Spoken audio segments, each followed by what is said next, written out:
ഹരി ഓം. ചിന്മയ വിദ്യാലയം കോലഴി അവതരിപ്പിക്കുന്ന കേരളപ്പിറവി ദിനാഘോഷ കാഴ്ചകളിലേക്ക് ഏവർക്കും സ്വാഗതം. കണ്ണുകളിലൂടെ ഒരു ദൃശ്യത്തിന് വേഗം ഹൃദയത്തിലേക്കെത്താൻ സാധിക്കും. ജാഗ്രതയോടെ ഇരിക്കുന്ന ഈ കൊറോണ കാലത്ത് വിർച്വലിയായി സമർപ്പിക്കുന്ന ഈ ദൃശ്യവിസ്മയം നിങ്ങളെ ആസ്വാദന നിറവിലെത്തിക്കും എന്ന് തീർച്ചയാണ്.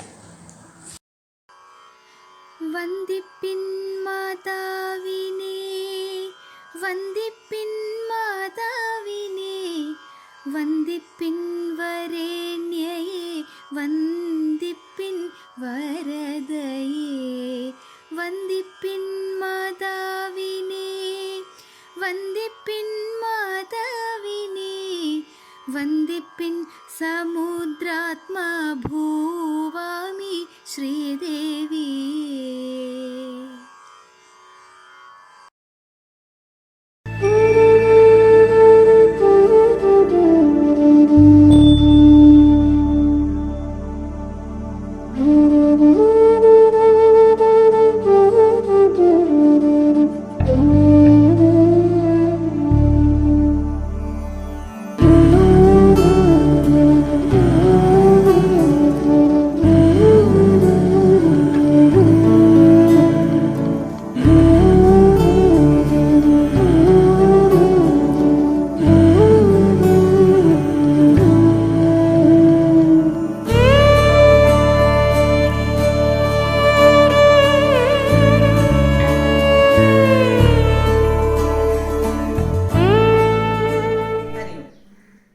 പ്രിയപ്പെട്ട കുട്ടികളെ, നമ്മൾ എത്ര ഭാഗ്യവാന്മാരാണ് ഈ കൊച്ചു കേരളത്തിൽ വന്ന് ഇവിടുത്തെ ശുദ്ധമായ വായുവും നല്ല വെള്ളവും അനുഭവിക്കാൻ. ഇവിടുത്തെ പ്രകൃതി ഭംഗി എത്ര സൗന്ദര്യമാണ്. പുഴകളും വയലുകളും ചെടികളും കുന്നുകളും തടാകങ്ങളും എല്ലാം നമ്മുടെ സ്വന്തം. ലോകത്തിൽ എവിടെ ചെന്നാലും നമ്മുടെ ദൈവത്തിൻ്റെ സ്വന്തം നാടിനേക്കാൾ ഭംഗിയുള്ള വേറെ ഒന്നും ഉണ്ടാവില്ല. ഈ ശുഭമുഹൂർത്തത്തിൽ എല്ലാവർക്കും എൻ്റെ കേരളപ്പിറവി ആശംസകൾ. ഹരി ഓം. മലയാളം സാഹിത്യ സമൃദ്ധിയാൽ സമ്പുഷ്ടമായ ഒരു ഭാഷയാണ്. ഉയർന്നു വരുന്ന സാഹിത്യകാരന്മാരുടെ ഭാഷണങ്ങൾ നമുക്കെന്നും അവശ്യധ്വനികളാണ്. നമ്മുടെ ഉള്ളിലേക്ക് പ്രതിധ്വനികളായി നിറയാൻ അവരുടെ വാക്കുകളിലേക്ക്. പ്രിയപ്പെട്ടവരെ, എല്ലാവർക്കും എൻ്റെ ഹൃദ്യമായ കേരളപ്പിറവി ആശംസകൾ. നീലവാനിന് കീഴെ പച്ച നാക്കില വെച്ചതുപോലുള്ള ദേശം എന്നാണ് കവി കേരളത്തെ വാഴ്ത്തിയത്. സാംസ്കാരികമായ ഒരു ഏകീകരണത്തിൻ്റെ ഫലമായാണ് മൂന്നായി മുറിഞ്ഞ ഈ ദേശം ഒരുമിച്ചത്.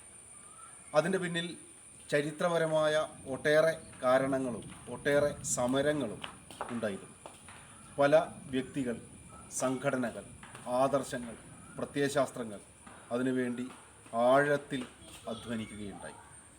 കേരളം വാസ്തവത്തിൽ ഒരു വികാരമായിരുന്നു. കൊച്ചിയായും തിരുവിതാംകൂറായും മലബാറായും വിഭജിച്ച് കിടന്നപ്പോഴും ഭാഷയുടെ അടിസ്ഥാനത്തിൽ ഏകീകരിക്കപ്പെടുന്ന, ഭാഷയുടെ അടിസ്ഥാനത്തിൽ ദേശീയത നിർണ്ണയിക്കപ്പെടുന്ന അതിമഹത്തായ ഒരു വികാരമായാണ് കേരളത്തെ അക്കാലത്ത് ആളുകൾ കണ്ടിരുന്നത്. നമ്മുടെ തലമുറയിൽ, നമ്മുടെ കാലയളവിൽ അതൊരു യാഥാർത്ഥ്യമാണ്.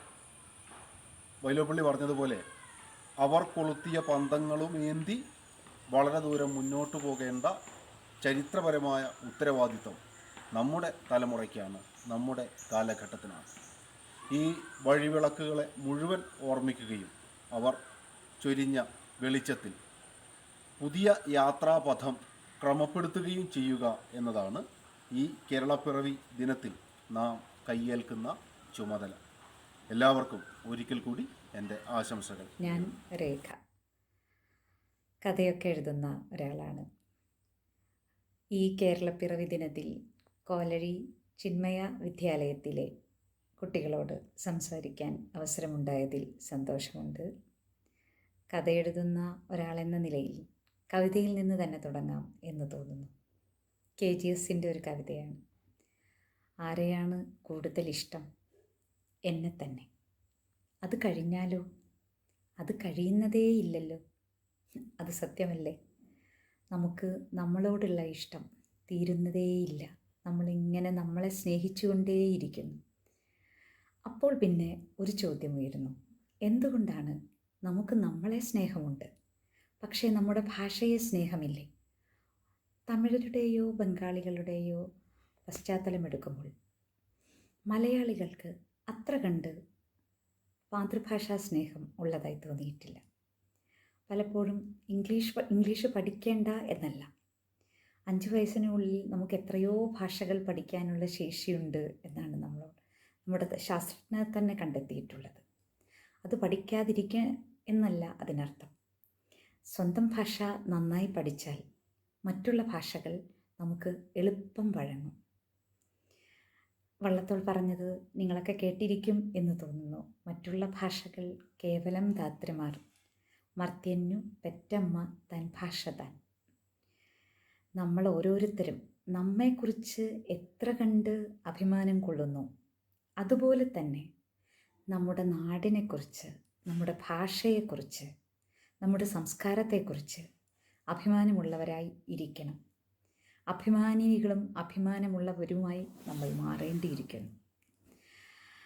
സ്വയം സ്നേഹിക്കുന്നവർക്ക്, സ്വയം അഭിമാനം, ഇത്തരത്തിലുള്ള ദേശത്തെയും സമൂഹത്തെയും ഒക്കെ കുറിച്ച് ആത്മാഭിമാനമുള്ള ഒരു ജനതയ്ക്ക് മാത്രമേ നിലനിൽപ്പുള്ളൂ. സ്വന്തം ഭാഷയെ സ്നേഹിക്കാത്ത ഒരാൾക്ക് ഒരു നല്ല വ്യക്തിത്വം പോലും ഉണ്ടെന്ന് നമുക്ക് അംഗീകരിച്ചു കൊടുക്കാൻ വയ്യ. നമ്മുടെ മലയാളം അതിനെ വളരെ സ്നേഹത്തോടെ ആദരവോടെ നമ്മൾ പരിഗണിക്കേണ്ടിയിരിക്കുന്നു. ഇന്ന് ക്ലാസിക്കൽ ഭാഷാ പദവിയുള്ള ഒരു ഭാഷയാണ് നമ്മുടേത്. കേവലം 9-ാം നൂറ്റാണ്ടിൽ രൂപപ്പെട്ടാൽ 10-11 നൂറ്റാണ്ടുകൾ കൊണ്ട് ഈ ഭാഷ ഇത്രയും വലിയ പദവി നേടിയെടുത്തിരിക്കുന്നു. വലിയ വലിയ എഴുത്തുകാരുടെ മഹത്തായ സാഹിത്യകൃതികൾ ഇവിടെ രൂപം കൊള്ളുന്നു. എന്നിട്ടും നാം എന്താണ് ഈ ഭാഷയെ സ്നേഹിക്കാൻ മടിക്കുന്നത്? ഈ ചോദ്യം നിങ്ങളുടെ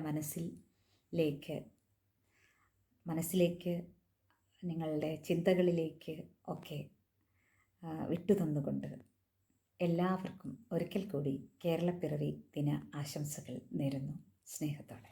സ്നേഹമുള്ളവരെ, ഞാൻ ഫ്രാൻസിസ് നറോണ, തൃശ്ശൂർ ജില്ലയിലെ കോലഴി ചിന്മയ വിദ്യാലയത്തിലെ എൻ്റെ പ്രിയപ്പെട്ട കൂട്ടുകാരോടൊപ്പം, കുഞ്ഞുങ്ങളോടൊപ്പം, അവിടുത്തെ പ്രിയപ്പെട്ട അധ്യാപകരോടൊപ്പം ഈ ഒരു നല്ല ദിവസത്തിൽ ഒരല്പനേരം സംസാരിക്കാനായിട്ട് ഒരവസരം കിട്ടിയതിൽ എനിക്ക് ഒരുപാട് സന്തോഷമുണ്ട്. അതിൻ്റെ സ്നേഹവും നന്ദിയും ഞാൻ നിങ്ങളോട് അറിയിക്കുന്നു. കുഞ്ഞുങ്ങളുടെ മുന്നിലാണ് എനിക്ക് സംസാരിക്കാൻ ഏറെ ഭയമുള്ളത്. അഷിതയുടെ ഒരു കഥയുണ്ട്. മരിച്ചുപോയ നമ്മുടെ ഏറ്റവും പ്രശസ്തയായ സാഹിത്യകാരി അഷിതയുടെ പെസഹ തിരുനാൾ എന്ന് പറയുന്ന കഥ. ആ കഥ എല്ലാവരും ഒന്ന് വായിച്ചിരിക്കുന്നത് നല്ലതാണ്. ആ കഥയെക്കുറിച്ച് വിശദമായി പറയാനായിട്ടുള്ള നേരം എനിക്കില്ല. കഥയുടെ അവസാനം അതിലെ നായിക തൻ്റെ കുഞ്ഞിൻ്റെ മുന്നിൽ മുട്ടുകുത്തി നിന്നിട്ട് അവളുടെ കണ്ണുകളിലേക്ക് നോക്കിയിട്ട് പറയുന്നുണ്ട്, മകളെ, അമ്മ ദൈവത്തെ കാണുകയാണ്. ഇത് വായിക്കുമ്പോഴൊക്കെ എനിക്കൊരു പിടപ്പുണ്ടാകാറുണ്ട്. കുഞ്ഞുങ്ങളുടെ കണ്ണിലാണ് നമ്മൾ ദൈവത്തെ കാണുന്നത്. കുഞ്ഞുങ്ങളുടെ കണ്ണിലൂടെ മാത്രമേ നമുക്ക് ദൈവത്തെ കാണാൻ പറ്റുകയുള്ളൂ. എപ്പോഴൊക്കെ കുഞ്ഞുങ്ങളുടെ കണ്ണ് നിറയുന്നു, അപ്പോഴൊക്കെ ദൈവത്തിൻ്റെ കണ്ണാണ് നിറയുന്നതെന്ന് എനിക്ക് തോന്നാറുണ്ട്. ലോകത്തിലുള്ള ഏറ്റവും പ്രശസ്തരായിട്ടുള്ള, ഏറ്റവും മഹാന്മാരായിട്ടുള്ള, ഏറ്റവും അറിവുള്ള ആളുകളെല്ലാവരും തന്നെ കുഞ്ഞുങ്ങളെ ഏറെ ബഹുമാനിച്ചവരാണ്. നമ്മുടെ ഇതിഹാസ നായകന്മാരൊക്കെ കുഞ്ഞുങ്ങളെ സ്നേഹിച്ചവരാണ്. ക്രിസ്തു തൻ്റെ അരികിലേക്ക് വന്ന് കുഞ്ഞുങ്ങളെ തടയുന്ന ശിഷ്യന്മാർ ഒരുപാട് വഴക്ക് പറയുന്നുണ്ട്. നിങ്ങൾ അവരെ തടയരുത്, അവരാണ് ശരിക്കും ഈ മണ്ണിൻ്റെയും സ്വർഗത്തിൻ്റെയും ഒക്കെ അവകാശികൾ എന്ന് പറയുന്നുണ്ട്. ചാച്ചാജിയെപ്പോലുള്ള വലിയ നേതാക്കന്മാർ കുട്ടികളെ ഒരുപാട് സ്നേഹിച്ചതാണ്. ഈ ലോകം ഉണ്ടായ കാലം മുതൽ ഇന്ന് വരെയുള്ള ചരിത്രം പരിശോധിച്ചാൽ ഈ ഭൂമി മുഴുവൻ പ്രതീക്ഷ അർപ്പിച്ചിരിക്കുന്നത് കുഞ്ഞുങ്ങളിലാണ്. എവിടെ ഒരു കുഞ്ഞിൻ്റെ കണ്ണീരുണ്ടാകുന്നു, അവിടെ ഭൂമി കരയുകയാണ്. എവിടെ ഒരു കുഞ്ഞിന് ആനന്ദം കൊടുക്കാൻ പറ്റുന്നു, അല്ലെങ്കിൽ അവൻ്റെ ഒരു തുറന്ന ചിരി ഉണ്ടാകുന്നു, അവിടെ വസന്തം വിരിയും. അത്തരത്തിൽ കുഞ്ഞുങ്ങളെ ഓർത്താണ് ഓരോ മനുഷ്യൻ്റെയും ഹൃദയമിടിപ്പ്. അങ്ങനെയുള്ള കുഞ്ഞുങ്ങളുടെ മുന്നിൽ നിൽക്കുമ്പോൾ എന്താ വാക്കുകൾ ഇങ്ങനെ മനസ്സിലേക്ക് വരാറില്ല. അവരുടെ കണ്ണുകളിൽ മാത്രം നോക്കി ഇങ്ങനെ നിന്നാൽ മതി ഒരു ജീവിതം മുഴുവൻ സഫലമാവാൻ. ആ കണ്ണുകളിലാണ് നമ്മൾ ദൈവത്തെ കാണുന്നത്. പ്രിയപ്പെട്ട കുഞ്ഞുങ്ങളെ, നിങ്ങളോട് സംസാരിക്കാനായിട്ട് നിങ്ങളുടെ ടീച്ചർ വിളിക്കുമ്പോൾ നിങ്ങൾക്ക് ഒരുപാട് ഉപദേശങ്ങൾ നൽകണം, നിങ്ങൾക്ക് ഒരുപാട് നിങ്ങളുടെ വളർച്ചയ്ക്ക് സഹായകരമായ രീതിയിൽ സംസാരിക്കണമെന്നൊക്കെ പറഞ്ഞു. സത്യം പറഞ്ഞാൽ എനിക്ക് നിങ്ങളോട് പറയാനുള്ളത്, നിങ്ങളെപ്പോലെ ആകാനാണ് എനിക്ക് ആഗ്രഹം. കുഞ്ഞുങ്ങളെപ്പോലെ ആവുക, നിഷ്കളങ്കരാവുക. നിങ്ങളുടെ ഈ അവസ്ഥയിൽ ആയിരുന്നാൽ മതി. ഈ നിഷ്കളങ്കതയും ഈ ഒരു സ്നേഹവും ഒക്കെ നിങ്ങളിങ്ങനെ കൊണ്ടു നടക്കുക. അതിൽ നിങ്ങൾ ലോകത്തിന് കൊടുക്കുക. ഈ ഇരുണ്ട കാലഘട്ടത്തിലൂടെ കടന്നു പോകുമ്പോൾ നിങ്ങളിലാണ് മുതിർന്നവരുടെ പ്രതീക്ഷ. അത് നിങ്ങൾ മറക്കരുത്. ഒരുപാട് കുട്ടികൾ മുതിർന്നവരെക്കാൾ കൂടുതൽ ഉത്തരവാദിത്വത്തോടുകൂടി ഈ പൊതുസമൂഹത്തോട് ഇടപെടുന്നുണ്ട്. അത് കാണുമ്പോഴൊക്കെ ഒരു വലിയ സന്തോഷമാണ്. നിങ്ങളായാൽ മതി. മുതിർന്നവരെ നിങ്ങൾ ശ്രദ്ധയോടെ കേൾക്കണം. മുതിർന്നവരുടെ എല്ലാ പ്രവൃത്തികളെയും നിങ്ങൾ ശ്രദ്ധയോടെ നിരീക്ഷിക്കണം. അതിലെ നന്മകൾ മാത്രം കണ്ടെത്തി അവരെ പിന്തുടരുക. നിങ്ങളുടേതായ പുതിയ വഴികൾ വെട്ടിത്തുറക്കുക. ഒരുപാട് സ്വാതന്ത്ര്യം നിങ്ങൾക്ക് ലഭിക്കട്ടെ. ഒരുപാട് നന്മകൾ നിങ്ങൾക്ക് ലഭിക്കട്ടെ. ഒരു പുതിയ ആകാശവും ഒരു പുതിയ സ്വപ്നങ്ങളുമൊക്കെ നിങ്ങൾക്കുണ്ടാവട്ടെ. നിങ്ങൾക്ക് എല്ലാ നന്മകളും നേർന്നുകൊണ്ട് അവിടുത്തെ ടീച്ചേഴ്സിനോടുള്ള സ്നേഹം അറിയിച്ചുകൊണ്ട് ഞാൻ നിർത്തുന്നു. നന്ദി, നമസ്കാരം. പറയാൻ, കേൾക്കാൻ മലയാളം എന്ത് സുഖമാണ്! കഥകളിലൂടെ, കവിതകളിലൂടെ ആ സുഖം നമുക്ക് അമൃതായി ഏകിയത് നമ്മുടെ മലയാള ഭാഷാധ്യാപകരാണ്.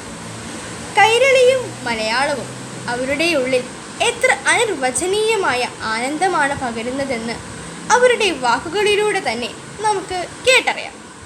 ഹരിയും ഭാരതത്തെക്കാൾ വലുതായി കേരളം, പുതുഭാഷയിൽ വാർക്കപ്പെട്ടു ചിന്തയും സംസ്കാരവും. നീണ്ടൊരു ദാസ്യത്തിലും ഐതിഹാസിക പ്രൗഢി പൂണ്ടൊരു ജനതയാൽ ചരിതാർത്ഥമായി രാജ്യം. മലയാളികളുടെ പ്രിയ കവി വൈലോപ്പിള്ളി ശ്രീധരമേനോന്റെ എഴുത്തച്ഛൻ എന്ന കവിതയിലെ വരികളാണിവ. മലയാള ഭാഷാപിതാവായ തുഞ്ചത്താചാര്യന്റെ പൈങ്കിളി നമുക്കായി പകർന്നു തന്ന ആ കാവ്യാമൃതം ആബാലവൃദ്ധം മലയാളികളും ഏറ്റുപാടി. നീണ്ട ദാസ്യത്തെ പോലും അതിജീവിച്ച് മലയാള ഭാഷയിലൂടെ നമ്മുടെ സംസ്കാരം ആ ചന്ദ്രതാരം ശോഭിച്ചു. ലോകത്തിന്റെ ഏത് കോണിൽ ചെന്നാലും നാം വ്യവച്ഛേദിക്കപ്പെടുന്നത് നമ്മുടെ നാടിന്റെയും അവിടുത്തെ ഭാഷയുടെയും പേരിലാണ്. അതെ, നാം കേരളീയനാണ്, നാം മലയാളിയാണ്. നമ്മുടെ കാൽക്കീഴിലെ ഈ മണ്ണ് ചോർന്നു പോകാതെ സംരക്ഷിക്കേണ്ടത് നമ്മുടെ ഉത്തരവാദിത്തമാണ്. എന്തെന്നാൽ നമ്മുടെ ഭാഷയും സംസ്കാരവും പാരമ്പര്യവും നമ്മുടെ അസ്തിത്വത്തിന്റെ, വ്യക്തിത്വത്തിന്റെ ഭാഗമാണ്. അവയെ സംരക്ഷിക്കാമെന്ന് ഒരു പ്രതിജ്ഞ ഈ കേരളപ്പിറവി ദിനത്തിൽ നമുക്കെടുക്കാം. ഏവർക്കും എൻ്റെ ഹൃദയം നിറഞ്ഞ കേരളപ്പിറവി ദിന ആശംസകൾ. നന്ദി. ഹരിയോ. ഏതു ദൂസര സങ്കല്പത്തിൽ വളർന്നാലും, ഏത് യന്ത്രവൽകൃത ലോകത്തിൽ പുലർന്നാലും മനസ്സിലുണ്ടാകട്ടെ ഗ്രാമത്തിന് വിശുദ്ധിയും മണവും മമതയും ഒരിത്തിരി കൊന്നപ്പവും. ജീവിത സാഹചര്യങ്ങൾക്കനുസരിച്ച് ലോകത്തിൻ്റെ ഏതു കോണിൽ ജീവിക്കേണ്ടി വന്നാലും അവിടുത്തെ ഭാഷയും സംസ്കാരവും സ്വീകരിക്കുന്നതോടൊപ്പം തന്നെ സ്വന്തം പൈതൃകത്തിലും ഭാഷയിലും സംസ്കാരത്തിലും നമുക്ക് അഭിമാനിക്കാം. ഏവർക്കും കേരളപ്പിറവി ദിനാശംസകൾ. നന്ദി. ഹരിയോ, നമസ്കാരം. പച്ചിലച്ചാർത്തിൻ പഴുതിങ്കലൂടത പശ്ചിമാമ്പരത്തിലെ പനിനീർ പൂന്തോട്ടങ്ങൾ. ഇത്രയും സൗന്ദര്യം ഞാൻ നുകരാൻ തുടങ്ങിയിട്ട് എത്ര കാലമായി, എന്നാൽ ഇനിയും തീർന്നില്ലല്ലോ. അതെ, അളവറ്റ സൗന്ദര്യം കോരി നിറച്ചു നിൽക്കുന്ന മലയാള നാടിനെ ഗന്ധർവകവിയായ ചങ്ങമ്പുഴ ഈ വരികളിലൂടെ വരച്ചു വച്ചിരിക്കുന്നു. കേരളം കഥകളിലൂടെയല്ല കണ്ണുകൊണ്ടറിയേണ്ട ലാവണ്യം, മലയാളം വാക്കുകളിലൂടെയല്ല മനസ്സുകൊണ്ടറിയേണ്ട ഭാഷ, മലയാളി ഭാഷയിലൂടെയല്ല സ്നേഹം കൊണ്ടറിയേണ്ട വ്യക്തി. പച്ചപ്പെട്ടണിഞ്ഞു നിൽക്കുന്ന ഈ സൗന്ദര്യശ്രീയെ നാം കാണാതെ പോകരുത്, കേൾക്കാതെ പോകരുത്, അറിയാതെയും അനുഭവിക്കാതെയും പോകരുത്. ഏവർക്കും ഹൃദയം നിറഞ്ഞ കേരളപ്പിറവി ദിനാശംസകൾ. ഹരിയോ മലയാളമേ, നീയില്ല എങ്കിലീ ജീവിതം എത്ര നിരർത്ഥം. നീയില്ല എങ്കിലൻ ആനന്ദമില്ല, എൻ വേദനയ്ക്കില്ലൊരു ഭാഷ. നീ എൻ്റെ കാഴ്ചയും കേൾവിയും ചിന്തയും, നീ എൻ വികാരം, എൻ സ്വപ്നം. സച്ചിദാനന്ദന്റെ ഈ കവിതയിലെ വരികൾ പോലെ എൻ്റെ ഭാഷ എനിക്ക് അമ്മയാണ്. നിറവാർന്ന വാത്സല്യത്തോടെ അറിവിൻ്റെ സ്തന്യം പകരുന്നവൾ, സംരക്ഷണത്തിൻ്റെ പിതൃഭാവം നൽകി എന്നെ പ്രതികരണ ഭാഷയാക്കുന്നവൾ. എൻ്റെ ഭാഷ എൻ്റെ ഗുരുനാഥയാണ്. പ്രബോധനത്തിൻ്റെ പുതിയ പാഠങ്ങൾ പകർന്ന് പരജ്ഞാനത്തിൻ്റെ പദസമ്പത്ത് എന്നിൽ പ്രകാശിപ്പിക്കുന്നവൾ. കൂടപ്പിറപ്പുകളുടെ കുസൃതികളായി കളിയക്ഷരങ്ങൾ എന്നിൽ ചമയ്ക്കുന്നവൾ. എൻ്റെ ഭാഷ എൻ്റെ കൂട്ടുകാരിയാണ്. എൻ്റെ വികാരങ്ങൾക്ക് ഒപ്പം കൂട്ടുനിന്ന് അവയെ കവിതകളാക്കി തീർക്കുന്നവൻ. അപ്പോൾ എൻ്റെ ഭാഷ എൻ്റെ സ്വത്വമാണ്, എൻ്റെ തനിമയാണ്, ഞാനാണ്. എവിടെ എൻ്റെ ഭാഷയുടെ അസ്തിത്വം തകരുന്നുവോ അവിടെ എൻ്റെ നിലനിൽപ്പിനും പരിപൂർണ വിരാമമാകുന്നു. ഏവർക്കും കേരളപ്പിറവി ദിനാശംസകൾ. നന്ദി, നമസ്കാരം. ഇനിയൊരു പ്രസംഗമായാലോ? കേരളത്തെക്കുറിച്ച് നമ്മുടെ കൊച്ചു കൂട്ടുകാരിയായ 6ാം ക്ലാസ്സിലെ സാൻവിയ ശങ്കർ പറയുന്നത് ശ്രദ്ധിക്കാം. സഹ്യസാനുശ്രുതി ചേർത്തു വച്ച മണിവീണയാണിൻ്റെ കേരളം. കേരളം നീലസാഗരമതിൻ്റെ തന്ത്രയിലുണർത്തിടുന്നു സ്വരസാന്ത്വനം. കേരളം.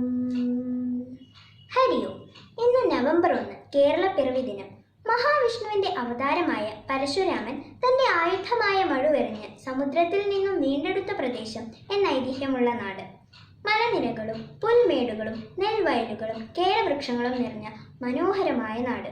കവികൾക്കും കഥാകാരന്മാർക്കും എത്ര വർണ്ണിച്ചാലും മതി വരാത്ത നാട്. ദൈവത്തിന്റെ സ്വന്തം നാട്.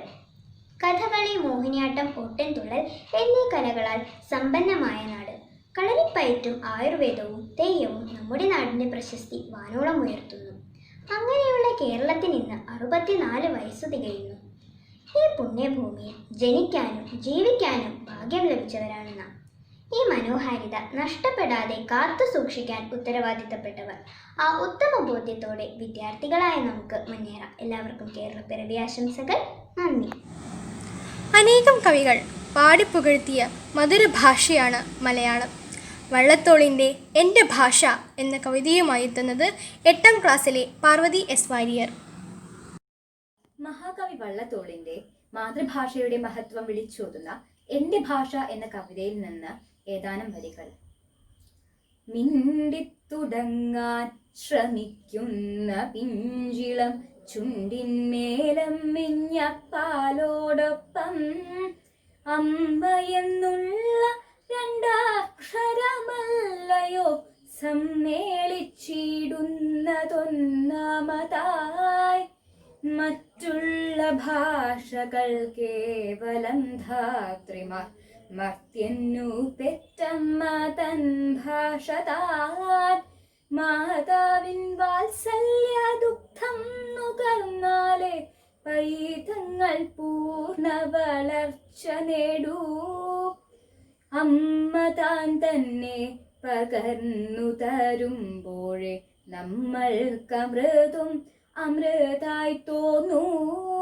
ഏതൊരു വേദവും ഏതൊരു ശാസ്ത്രവും ഏതൊരു കാവ്യവും ഏതൊരാൾക്കും ഹൃത്തിൽ പതിയണമെങ്കിൽ സ്വഭാഷ തൻ വക്രത്തിൽ നിന്നു താൻ കേൾക്ക വേണം. ഹൃദ്യം സ്വഭാഷ തൻ ശീകരമോരോന്നുമുൾത്തേനായി ചേരുന്നു ചിത്തതാരിൽ. അന്യബിന്ദുക്കളോ തൽബഹിർഭാഗമേ മിന്നിച്ചു നിൽക്കുന്ന തൂമുത്തുകൾ. ആദിമകാവ്യവും പഞ്ചമവേദവും നീതിപ്പൊരുളും ഉപനിഷത്തും പാടി സ്വകീയ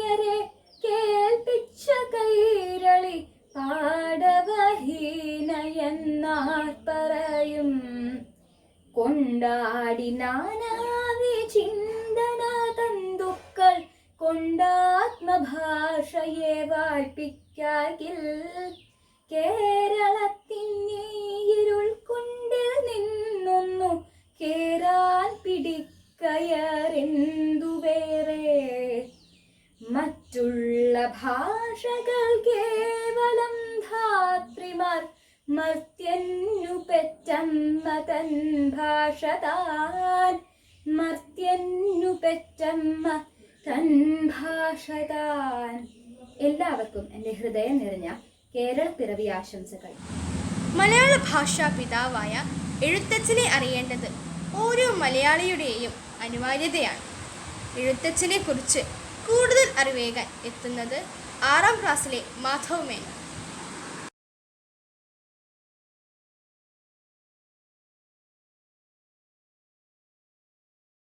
എല്ലാവർക്കും നമസ്കാരം. ഇന്ന് നവംബർ 1-ാം തീയതി കേരള പിറവി ദിനം. മഹാവിഷ്ണുവിന്റെ 6ാമത്തെ അവതാരമായ പരശുരാമൻ മഴുവെറിഞ്ഞാണ് കേരളം സൃഷ്ടിച്ചത് എന്നാണ് ഐതിഹ്യം. കേരള സംസ്ഥാനം രൂപീകൃതമായ ഓർമ്മയ്ക്കാണ് മലയാളികൾ കേരള പിറവി ആഘോഷിക്കുന്നത്.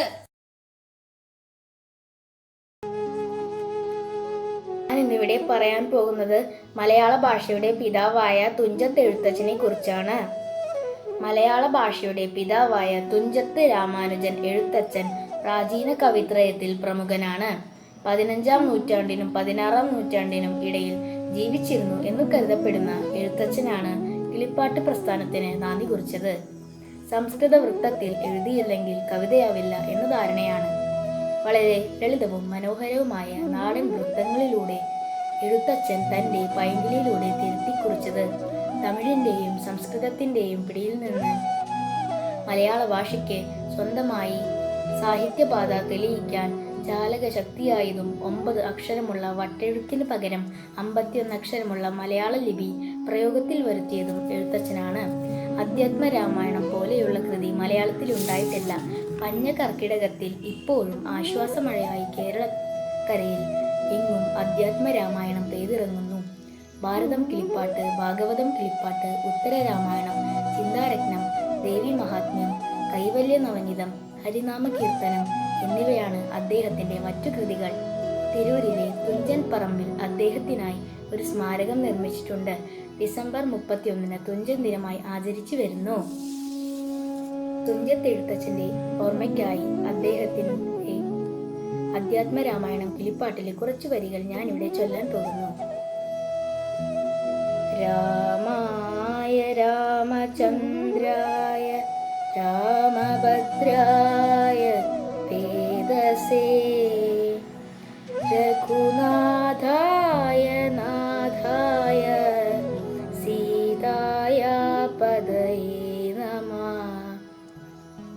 ഭുജംഗം രാമ രാമേഗി മധുരം മധുരാക്ഷരം ആരുഹ്യ കവിതാശാഖ വന്ദേ വാൽമീകി കോകിലം.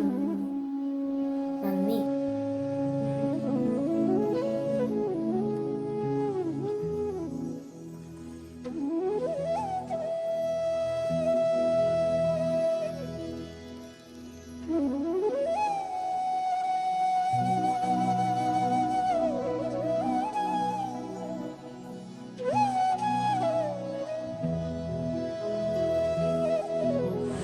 ഒരു പാട്ട് കേൾക്കാൻ നിങ്ങൾ ആഗ്രഹിക്കുന്നുണ്ടല്ലേ?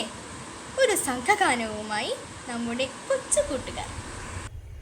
ഇത്ര സുന്ദരം ഇത്ര സുന്ദരം എൻ്റെ മലയാളം, മുത്തുപവിഴങ്ങൾ കുരുത്തൊരു പൊന്നുനൂൽ പോലെ. ഇത്ര സുന്ദരം ഇത്ര സുന്ദരം എൻ്റെ മലയാളം, മുത്തുപവിഴങ്ങൾ കുരുത്തൊരു പൊന്നുനൂൽ പോലെ. മണ്ണിൽ വീണു കുരുത്ത നെന്മണി വിത്തുമുള പൊട്ടി, മിന്നുമീരില വീശിടുമ്പോൾ എത്ര ഈരടികൾ. മണ്ണിൽ വീണു കുരുത്ത നെന്മണി വിത്തുമുള പൊട്ടി മിന്നുമീരില വീശിടുമ്പോൾ എത്ര ഈരടികൾ മണ്ണിൽ വേർപ്പു വിതച്ചവർ തന്നീണമായി വന്നു അന്ന് പാടിയ പാട്ടിലൂ ഞാലാടി മലയാളം മണ്ണിൽ വേർപ്പു വിതച്ചവർ തന്നീണമായി വന്നു അന്ന് പാടിയ പാട്ടിലൂ ഞാലാടി മലയാളം എത്ര സുന്ദരം എൻ്റെ മലയാളം മുത്തുപവിഴങ്ങൾ കുരുത്തൊരു പൊന്നുനൂൽ പോലെ കൊഞ്ചലും കുറുമൊഴികളും കഥകൾ പലതോതി നെഞ്ചടച്ചൊരു ഗുരു വളർത്തിയ കിളിമകൾ പാടി കൊഞ്ചലും കുറുമൊഴികളും കഥകൾ പലതോതി നെഞ്ചടച്ചൊരു ഗുരു വളർത്തിയ കിളിമകൾ പാടി ദേവദൈത്യ മനുഷ്യവർഗ മഹാചരിത്രങ്ങൾ തേൻകിനിയും വാക്കിലോതി വളർന്നു മലയാളം ദേവദൈത്യ മനുഷ്യവർഗ മഹാചരിത്രങ്ങൾ തേൻകിനിയും വാക്കിലോതി വളർന്നു മലയാളം എത്ര സുന്ദരം എൻ്റെ മലയാളം മുത്തുപവിഴങ്ങൾ കുരുത്തൊരു സ്വർണമാലിക പോൽ എത്ര സുന്ദരം എൻ്റെ മലയാളം മുത്തുപവിഴങ്ങൾ കുരുത്തൊരു സ്വർണമാലിക പോൽ എത്ര സുന്ദരം എൻ്റെ മലയാളം മുത്തുപവിഴങ്ങൾ കുരുത്തൊരു സ്വർണമാലിക പോൽ. കഥകളി കേരളത്തിൻ്റെ കലായശസ് വിദേശത്തോളം ഉയർത്തിയ കലയാണ്. കഥകളി ആസ്വാദനത്തിൻ്റെ വിവിധ വിവരണങ്ങളുമായി നമ്മുടെ മുന്നിൽ 8ാം ക്ലാസ്സിലെ എ നിരഞ്ജൻ. ഹരി ഓം. എല്ലാവർക്കും കേരളപ്പിറവി ദിന ആശംസകൾ. ഇന്ന് നവംബർ 1 കേരളപ്പിറവി ദിനം. ഈ സുദിനത്തിൽ കേരളത്തിൻ്റെ തനതായ ഒരു ദൃശ്യ കലാരൂപമായ കഥകളിയെക്കുറിച്ചുള്ള ചുരുങ്ങിയ ഒരു വിവരണമാണ് ഞാൻ ഉദ്ദേശിക്കുന്നത്. നമുക്കെല്ലാവർക്കും അറിയാം, കേരളത്തിൻ്റെ തനതായ ഒരു കലാരൂപമാണ് കഥകളി എന്നത്. കഥകളി എന്ന് പറയുമ്പോൾ തന്നെ നമ്മുടെ മനസ്സിലേക്ക് ആദ്യം തന്നെ ഓടിയെത്തുന്നത് കഥകളിയിലെ വേഷങ്ങളാവും അഥവാ കഥാപാത്രങ്ങളാവും. പ്രധാനമായും കഥകളിയിലെ വേഷങ്ങൾ പച്ച, കത്തി, കരി, താടി, മിനുക്ക് എന്നിവയാണ്. കൃഷ്ണനാട്ടം, ചാക്യാർ കൂത്ത്, തെയ്യം, കുടിയാട്ടം തുടങ്ങിയ നാടൻ കലാരൂപങ്ങളുടെ അംശം കഥകളിയിൽ ദൃശ്യമാണ്. കേളികൊട്ടോടുകൂടിയാണ് കഥകളി വേദിയിൽ ആരംഭിക്കുന്നത്.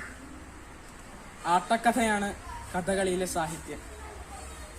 കഥകളിയിലെ സംഭാഷണ പദങ്ങൾ പാട്ടുകാർ പിന്നിൽ നിന്ന് പാടുകയും നടന്മാർ അത് മുഖഭാവങ്ങളിലൂടെയും മുദ്രകളിലൂടെയും അവതരിപ്പിക്കുകയുമാണ് ചെയ്യുക. നൃത്തം, നാട്യം, നൃത്യം, ഗീതം, വാദ്യം എന്നിങ്ങനെ 5 ഘടകങ്ങളുടെ സമ്മേളനമാണ് കഥകളി. 17ാം നൂറ്റാണ്ടിലാണ് കഥകളി രൂപപ്പെട്ടത് എന്നാണ് പറയപ്പെടുന്നത്. രാമനാട്ടം പരിഷ്കരിച്ചാണ് കഥകളി രൂപം കൊള്ളുന്നത്. കൊട്ടാരക്കര തമ്പുരാനാണ് രാമനാട്ടം ആദ്യമായി രൂപപ്പെടുത്തിയത്. ഇതിനു പിന്നിൽ വളരെ രസകരമായ ഒരു ഐതിഹ്യമുണ്ട്. അതെന്താണെന്ന് വെച്ചാൽ, കോഴിക്കോട്ടെ മാനദേവൻ രാജാവ് 8 ദിവസത്തെ കഥയായ കൃഷ്ണനാട്ടം നിർമ്മിച്ചതറിഞ്ഞ് കൊട്ടാരക്കര തമ്പുരാൻ കൃഷ്ണനാട്ടം കലാകാരന്മാരെ അയച്ചു തരണമെന്ന് ആവശ്യപ്പെട്ടു. തെക്കുള്ളവർക്ക് കൃഷ്ണനാട്ടം ആസ്വദിക്കാൻ കഴിയില്ലെന്ന് പറഞ്ഞ് മാനദേവൻ അത് നിരസിച്ചു. ഇതിൽ വാശി തോന്നിയാണ് കൊട്ടാരക്കര തമ്പുരാൻ രാമനാട്ടം നിർമ്മിച്ചത്. ആദ്യകാലത്ത് വാരേണ്യ വിഭാഗത്തിൽ മാത്രം ഒതുങ്ങിയിരുന്ന ഈ കല കഥകളി 20-ാം നൂറ്റാണ്ടിൽ മഹാകവി വള്ളത്തോളിനെ പോലെയുള്ളവരുടെ ശ്രമഫലമായാണ് ലോക പ്രശസ്തി കൈവരിച്ചത്. ആദ്യകാലത്ത് വാരേണ്യ വിഭാഗത്തിൽ മാത്രം ഒതുങ്ങി നിന്നുകൊണ്ടാവണം ഇപ്പോഴും പലവർക്കും കഥകളി മനസ്സിലാക്കുവാനോ അത് ആസ്വദിക്കാനോ കഴിയാറില്ല. അപ്പോൾ എല്ലാവരും ഇനി മുതൽ കഥകളി ആസ്വദിക്കാനും അത് മനസ്സിലാക്കാനും ശ്രമിക്കുക. ഇത്രയും പറഞ്ഞുകൊണ്ട് ഞാൻ നിർത്തുന്നു. എല്ലാവർക്കും ഒരിക്കൽ കൂടി കേരളപ്പിറവി ദിനം ആശംസിക്കുന്നു. മലയാളിക്ക് മലയാളം എന്തെല്ലാമാണെന്ന് വരച്ചു കാട്ടുന്ന പ്രശസ്ത കവി സച്ചിദാനന്ദൻ്റെ മലയാളം എന്ന കവിതയുമായി 9ാം ക്ലാസ്സിലെ പല്ലവി നായർ. കേരളത്തിൻ്റെ പ്രിയപ്പെട്ട കവി ശ്രീ സച്ചിദാനന്ദൻ്റെ മലയാളം എന്ന കവിതയാണ് ഞാനിവിടെ ചൊല്ലുന്നത്.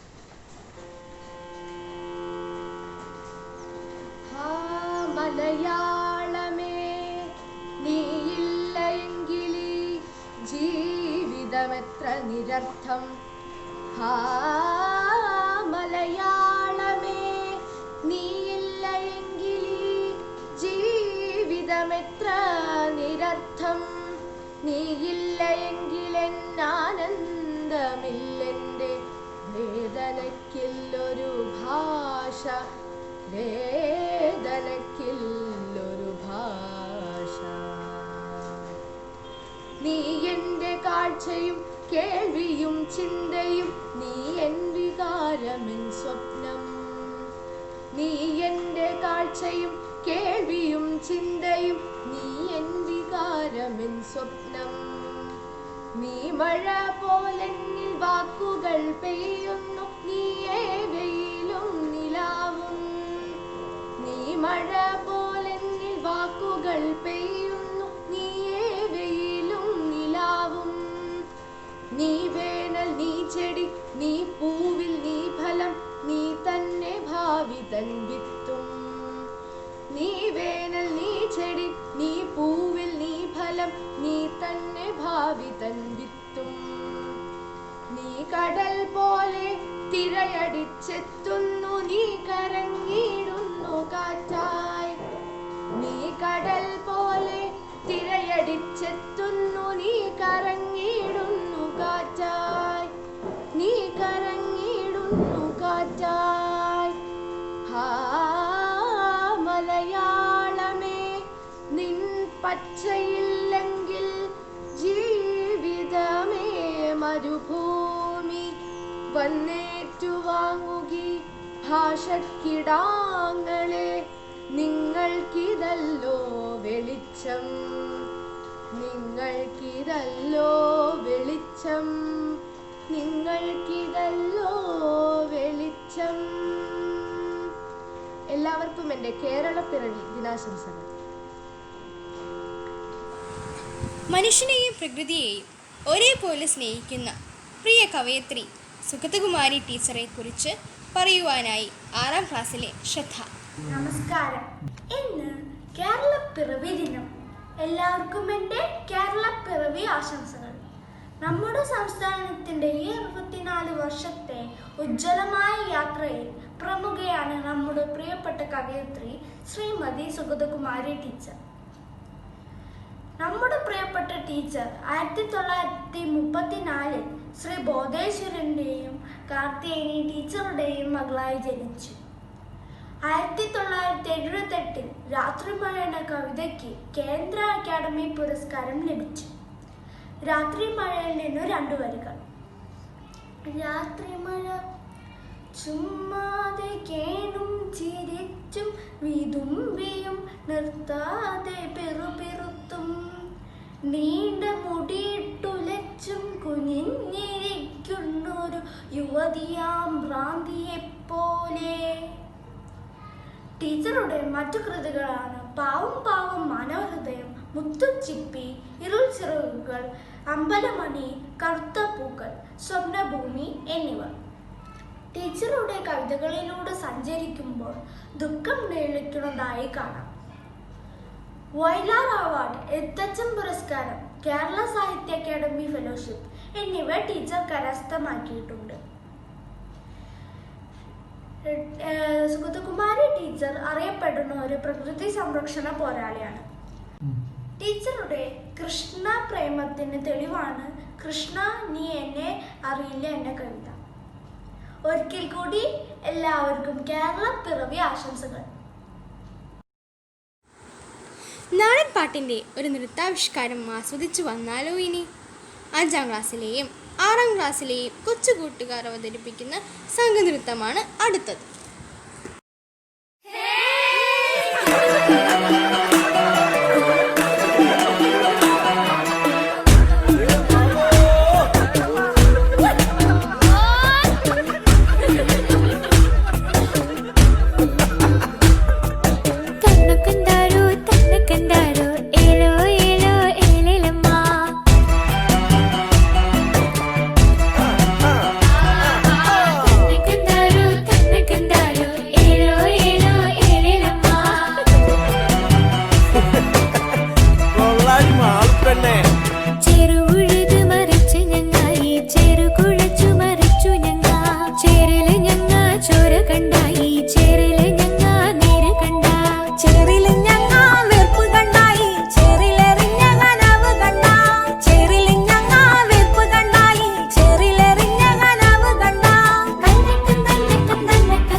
ഞങ്ങ കതിരിനെ നാമ്പ് വന്ന് ഞങ്ങ കനവിന് വേര് വന്ന് ഞങ്ങടെ ഗന്ധോയം തിരളെടുത്ത് ഞങ്ങടെ സൂര്യൻ വെയില് തന്നു. തന്നെ കണ്ടാരോ ഏലോ ഏലോ ഏലലമ്മ. തന്നെ കണ്ടാരോ ഏലോ ഏലോ ഏലലമ്മ. ഞങ്ങടെ ആകാശം മഴയിൽ തന്ന് ഞങ്ങടെ ഞാനിനെ വളർന്ന് ഞങ്ങ കള മാറ്റി നോമ്പു നോറ്റ് ഞങ്ങ വളമിട്ട് കാത്തിരുന്നു.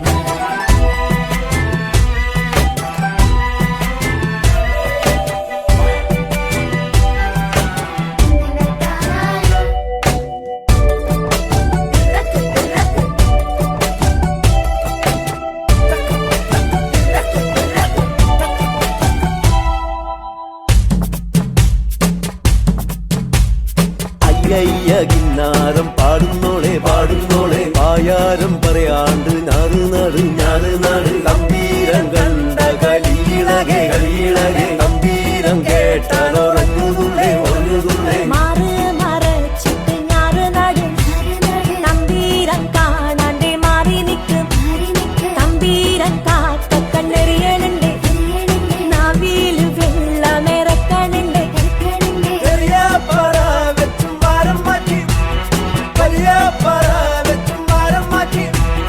നെല്ലായ നെല്ലോ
തനിമയെ നെഞ്ചോട് ചേർത്തി കവിതകളാക്കിയ മലയാളത്തിൻ്റെ സ്വന്തം കവി വൈലോപ്പിള്ളിയെ നമുക്ക് പരിചയപ്പെടുത്തി തരുന്നു 6ാം ക്ലാസ്സിലെ ആത്മജ് മുരളീധരൻ. നമസ്കാരം. അങ്കണത്തെ മാവിൽ നിന്നാദ്യത്തെ പഴം വീഴെ അമ്മ തൻ നേത്രത്തിൽ നിന്നുതിർന്നു ചുടു കണ്ണീർ. ഇങ്ങനെ തുടങ്ങുന്ന മാമ്പഴം എന്ന കൃതിയിലെ തൻ ഓമനക്കുഞ്ഞിനെ നഷ്ടപ്പെട്ട അമ്മയുടെ ദുഃഖം അറിയാത്ത അനുഭവിക്കാത്ത മലയാളികൾ വിരളമായിരിക്കും. മലയാളിയുടെ ഗൃഹാതുരത്വം തൂലികയിലൂടെ കാലാതീതമാക്കിയ ആ മഹാകവി ശ്രീ വൈലോപ്പിള്ളി ശ്രീധരമേനോനെ കുറിച്ച് അടുത്തറിയാം നമുക്ക്. എറണാകുളം ജില്ലയിലെ കരൂരിൽ ജനിച്ച ഇദ്ദേഹം ആധുനിക കവികളിലെ ഗണനീയനാണ്. സുദീർഘമായ സാഹിത്യ സഭയിൽ മാമ്പഴം കൂടാതെ മണ്ണിൻ്റെ സുഗന്ധമുള്ള കഞ്ഞിക്കൊയ്ത്ത്, കയ്പവല്ലരി, ഊഞ്ഞാലിൽ, മകരക്കൊയ്ത്ത്, പച്ചക്കുതിര, ശ്രീരേഖ, അന്തിചായുന്നു തുടങ്ങിയ കൃതികളും ഖണ്ഡകാവ്യമായ കുടിയൊഴിക്കൽ എന്ന പ്രസിദ്ധമായ കൃതിയും അദ്ദേഹത്തിൻ്റെതായിട്ടുണ്ട്. കാക്ക, വിഷുക്കാലം, ആസാം പണിക്കാർ, വിട എന്നീ കൃതികളും ഉദ്ധരിക്കേണ്ടവ തന്നെയാണ്. മുത്തശ്ശി കാത്തിരിക്കുന്നു എന്ന ബാലകൃതിയും ഋഷ്യശൃംഖനും അലക്സാണ്ടറും എന്ന നാടകവും അദ്ദേഹത്തിൻ്റെ സംഭാവനയാണ്. അനേകം പുരസ്കാരങ്ങളാൽ അലങ്കൃതനായ അദ്ദേഹത്തിന് ലഭിച്ച കേന്ദ്ര കേരള സാഹിത്യ അക്കാദമി അവാർഡ്, വയലാർ അവാർഡ്, ഓടക്കുഴൽ അവാർഡ് എന്നിവ എടുത്തു പറയേണ്ടവ തന്നെയാണ്. വാക്കുകൾ കൂട്ടിച്ചൊല്ലാൻ വയ്യാത്ത കിടാങ്ങളെ ദീർഘദർശനം ചെയ്യും ദേവജ്ഞരല്ലോ നിങ്ങൾ എന്ന് പ്രവചിച്ച അദ്ദേഹം മലയാണ്മയുടെ ആൾരൂപമാണ്. ഏവർക്കും കേരളപ്പിറവി ദിനാശംസകൾ. നന്ദി, നമസ്കാരം. കേരളീയ കലകളുടെ ലാസ്യഭംഗിയാണ് മോഹിനിയാട്ടം. ഈ ലാസ്യത ഭംഗിയായി നമ്മുടെ മുന്നിൽ അവതരിപ്പിക്കുന്നു 6ാം ക്ലാസ്സിലെ സയന മോഹൻദാസ്. മോഹിനിയാട്ടം കേരളത്തിൻ്റെ തനതു നൃത്തകല. മോഹിനി എന്ന വാക്കിന് മോഹിപ്പിക്കുന്നവളെന്നും ആട്ടം എന്ന വാക്കിന് നൃത്തമെന്നും മോഹിനിയാട്ടത്തിന് മോഹിപ്പിക്കുന്നവളുടെ നൃത്തമെന്നും പറയും. മോഹിനി സങ്കല്പം പ്രധാനമായും മഹാവിഷ്ണുവുമായി ബന്ധപ്പെട്ട് നിൽക്കുന്നു. ലാസ്യ നൃത്തരൂപമാണ് മോഹിനിയാട്ടം. നവരസങ്ങൾക്ക് അഭിനയത്തിൽ സ്ഥാനമുണ്ടെങ്കിലും പ്രാമുഖ്യം ശൃംഗാരത്തിനു തന്നെയാണ്. മോഹിനിയാട്ടത്തിൽ വിവിധ ഇനങ്ങൾ അവതരിപ്പിക്കാറുണ്ട്. ഗണപതി വന്ദനത്തോടു കൂടിയാണ് തുടരുന്നത്. പിന്നെ ചൊൽക്കെട്ട്. അടുത്ത ഇനമാണ് ജതിസ്വരം. ഇതിൽ ചുവടുകൾക്കാണ് പ്രാധാന്യം. തുടർന്ന് വർണ്ണം. അടുത്ത ഇനം പദമാണ്. പിന്നെ തില്ലാന. അടുത്തത് ശ്ലോകം. ഒടുവിൽ സപ്തം എന്ന ഇനമാണ് പതിവ്. പിന്നെ മംഗളം പാടി അതിനനുസരിച്ച് ചുവടുകൾ വെച്ച് നൃത്തം അവസാനിപ്പിക്കുന്നു. ഇതാണ് മോഹിനിയാട്ടത്തിൻ്റെ ഒരുക്കം.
नाच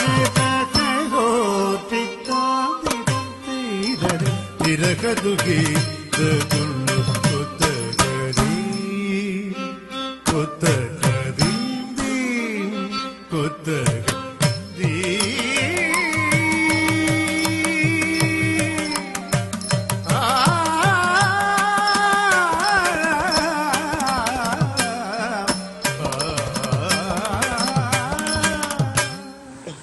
വീണ്ടും ഒരു കവിതയുമായി നമ്മുടെ കൊച്ചുമിടുക്കിയായ 2ാം ക്ലാസ്സിലെ ആരതി അരുൺ. ആസ്വദിച്ചാലും. എൻ്റെ ഭാഷ മലയാളമേ, നിന്റെ വാക്കുകൾക്കുള്ളത്ര മധുരം തുടിക്കുന്നതേതു ഭാഷ. പനിമഞ്ഞു തോരാ പുലർക്കാലമെന്ന പോൽ പനിമതി പെയ്യുന്ന രാത്രി പോലെ ഒരു വീണ പൂവിൻ്റെ ഗദ്ഗതം കാതിലേക്കരുമയോടെത്തിച്ചതേതു ഭാഷ. കുരുവിക്കു വാഴക്കൈ അലിവോടെ നൽകിയ കവിവരൻ ചൊല്ലിയതേതു ഭാഷ. ചെറുശ്ശേരിക്കാർ വർണ്ണഗാഥകൾ ചൊല്ലിയ ഇതിഹാസം തുഞ്ചത്തു നിന്നു കേട്ട് ചിരിയുടെ തിരകളുയർത്തുവാനായി വന്ന നിറവോടെ പാടിയതേതു ഭാഷ.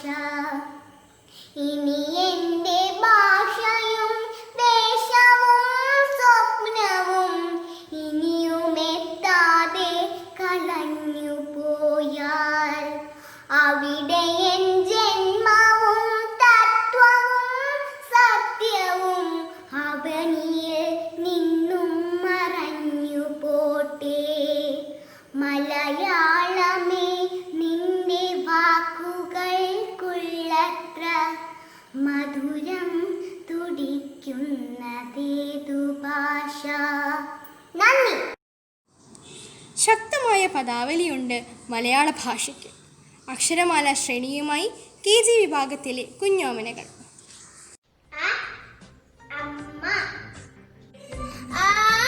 ആൽമരം, ഇഷ്ടം, ഈണം, ഉറി, ഊഞ്ഞാൽ, എലി, ഏണി, ഒട്ടകം, ഓല, ഔഷധം. കഥകളുടെ സുൽത്താനായ വൈക്കം മുഹമ്മദ് ബഷീറിനെ പരിചയപ്പെടുത്തി തരുന്നത് 6ാം ക്ലാസ്സിലെ അപർണ രാജേന്ദ്രൻ. മലയാളത്തിലെ പ്രതിഭാശാലിയായ എഴുത്തുകാരൻ വൈക്കം മുഹമ്മദ് ബഷീറിനെയാണ് ഞാൻ നിങ്ങൾക്ക് പരിചയപ്പെടുത്തി തരുന്നത്. 1908 കോട്ടയം ജില്ലയിലെ തലയോലപ്പറമ്പിൽ കായി അബ്ദുറഹ്മാന്റെയും കുഞ്ഞാത്തുമ്മയുടെയും മൂത്ത മകനായി ജനിച്ചു. വിദ്യാഭ്യാസ കാലത്തു തന്നെ സ്വാതന്ത്ര്യ സമരത്തിൽ പങ്കെടുക്കുകയും 1942 ജയിൽവാസം അനുഭവിക്കുകയും ചെയ്തു. ആദ്യ കൃതിയായ പ്രേമലേഖനം ജയിലിൽ വച്ചാണ് രചിച്ചത്.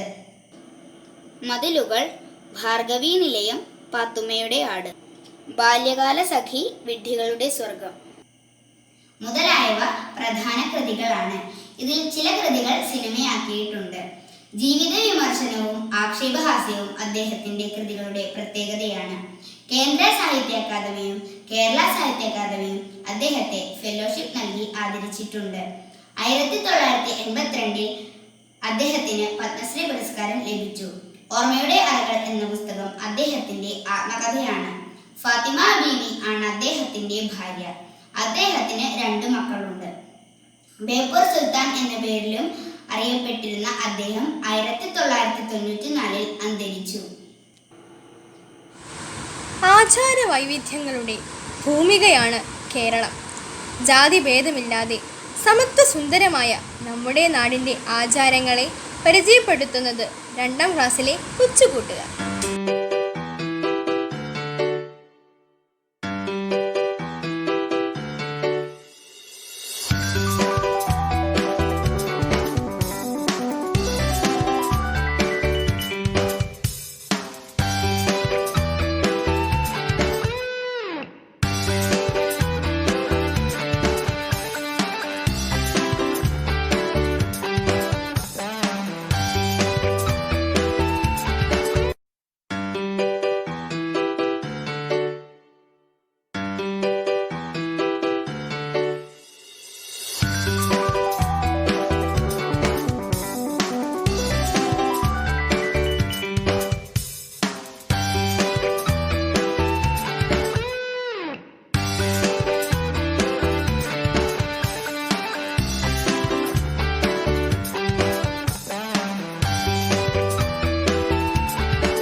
കേരളത്തിൻ്റെ കവി എന്ന് വിശേഷിപ്പിക്കുന്ന ബാലാമണി അമ്മയെക്കുറിച്ച് കൂടുതൽ വിവരങ്ങൾ പങ്കുവയ്ക്കുന്നത് 5ാം ക്ലാസ്സിലെ മീര.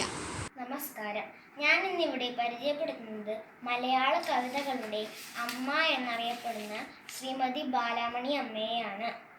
സ്ത്രീയുടെയും പ്രകൃതിയുടെയും മാതൃഭാവത്തിൻ്റെ എക്കാലത്തെയും മികച്ച കവിതകൾ മലയാളിക്ക് സമ്മാനിച്ച കവിത്രിയാണ് ശ്രീമതി ബാലാമണി അമ്മ.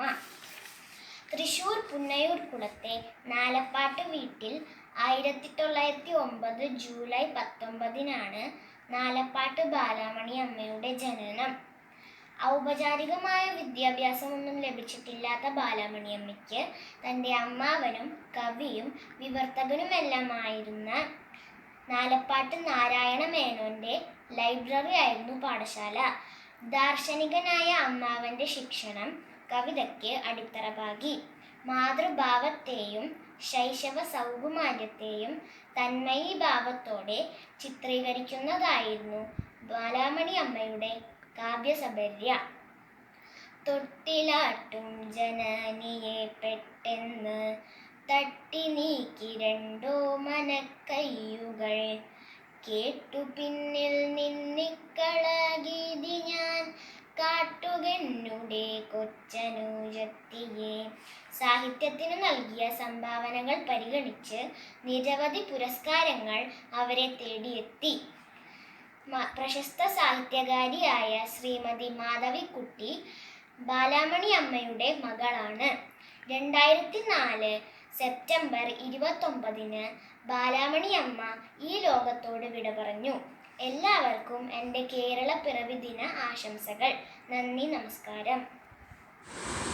സുരക്ഷയേകുന്ന ശക്തമായ 4 അതിരുകളുണ്ട് നമ്മുടെ കേരളത്തിന്. അവ ഏതെല്ലാമെന്ന് കാഴ്ചവെക്കുന്നത് 1ാം ക്ലാസ്സിലെ കുസൃതിക്കുടുക്കുകൾ.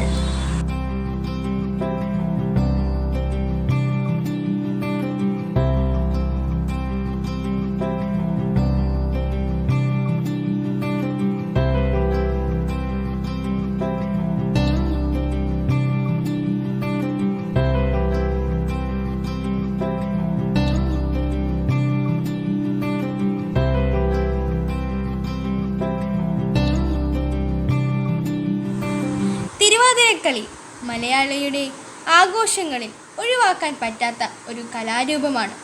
ആ കലയെക്കുറിച്ച് കൂടുതൽ വിവരങ്ങൾ നമുക്കായി പകർന്നു തരുന്നത് 8ാം ക്ലാസ്സിലെ ആവണി അരുൺ. തിരുവാതിരക്കളി കേരളത്തിലെ വനിതകളുടെ തനതായ സംഘനൃത്തമാണ് തിരുവാതിരക്കളി. മതപരമായ ആചാരാനുഷ്ഠാനങ്ങളുടെ ഭാഗമായി അല്ലാതെയും അവതരിപ്പിക്കപ്പെടുന്ന ഈ കലാരൂപം പൊതുവെ വനിതകൾ ചെറിയ സംഘങ്ങളായാണ് അവതരിപ്പിക്കാറുള്ളത്. ഓണാഘോഷങ്ങളിലും ധനുമാസത്തിലെ തിരുവാതിര നാളിലുമാണ് ഈ കലാരൂപം അവതരിപ്പിക്കാറുള്ളത്. ചെറിയ വ്യത്യാസങ്ങളോടെയാണെങ്കിലും കുമ്മിക്കളി, കൈകൊട്ടിക്കളി എന്നീ പേരുകളിലും ഈ കലാരൂപം അറിയപ്പെടുന്നു. ശ്രീ പാർവതീദേവി ശിവനെ ഭർത്താവായി ലഭിക്കാനായി കഠിനമായി തപസ്സു ചെയ്യുകയും ഒടുവിൽ ധനുമാസത്തിലെ തിരുവാതിര നാളിൽ ശിവൻ പാർവതിക്ക് മുന്നിൽ പ്രത്യക്ഷപ്പെട്ട് ഭർത്താവാൻ സമ്മതിക്കുകയും ചെയ്തു. ഇതാണ് സുമംഗലികളും കന്യകമാരും തിരുവാതിരക്കളി അവതരിപ്പിക്കാൻ കാരണമെന്ന് ഒരു ഐതിഹ്യം. പെൺകുട്ടികളുടെ വിവാഹത്തിന് ശേഷമുള്ള ആദ്യത്തെ തിരുവാതിരയെ പൂത്തിരുവാതിര എന്ന് പറയപ്പെടുന്നു. വളരെ ലളിതമായ വേഷവിധാനമാണ് തിരുവാതിരക്കളിക്കുള്ളത്.